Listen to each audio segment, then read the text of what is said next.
Esther 7. Samtang nagsultihanay pa sila, ang mga eunuko sa palasyo miabot aron pagdala kang Haman ngadto sa kumbira ni Esther. Busa ang hari ug si Haman miadto aron pagpakigsalo kang Esther sa ikaduhang higayon. Samtang nag-inom sila og bino, ang hari nangutana pag-usab kang Esther. Karon, Rayna, Esther, unsa may imong gusto? Tug-ani ako ug maimo kana. Ihatag ko kanimo bisan katunga sa akong imperyo. Mitubag si Rayna Esther. Kamahalan, kun makapahimuot kanimo ang pagtugot sa akong ubos nga pangayo, ang akong tinguha mao nga ako ug ang akong katawhan mabuhi. Ako ug ang akong katawhan gibaligya ngadto sa kaulipnan. Ang among mga kabtangan gisakmit ug karon kami pagalaglagon. Kaming tanan lakip ang among mga kabataan. Kung paigo lamang unta kaming himuong mga ulipon, hangtod karon magpakahilom lamang unta ako, kay dili man ako buot nga ang amo suliran makahasol pa sa hari.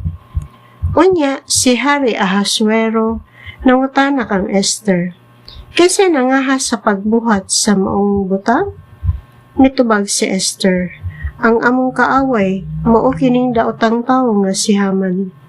Sa kalisang miatubang si Haman sa hari ug sa Rayna, mitindog ang hari gikan sa lamisa ug migula ngadto sa mga tanaman sa palasyo. Nakita ni Haman nga nahimutang siya sa usa ka peligroso nga kahimtang. Busa nagpabilin siya aron pagpakiluoy kang Rayna Esther alang sa iyang kinabuhi. Igo lang siya nga nakahapa sa tiilan sa lingkurana ni Esther aron pagpangayo sa kaluoy sa dihang mibalik ang hari sa lawak gikan sa mga tanaman.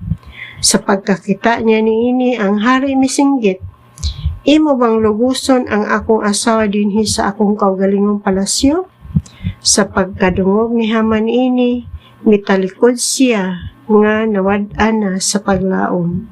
Unya si buugatan nga usa sa mga eunuko miingon, si Haman nagpahimo na og usa ka bitayan nga didto sa iyang balay aron mabitay niya si Mardukeo nga maoy nagtug-an kanimo.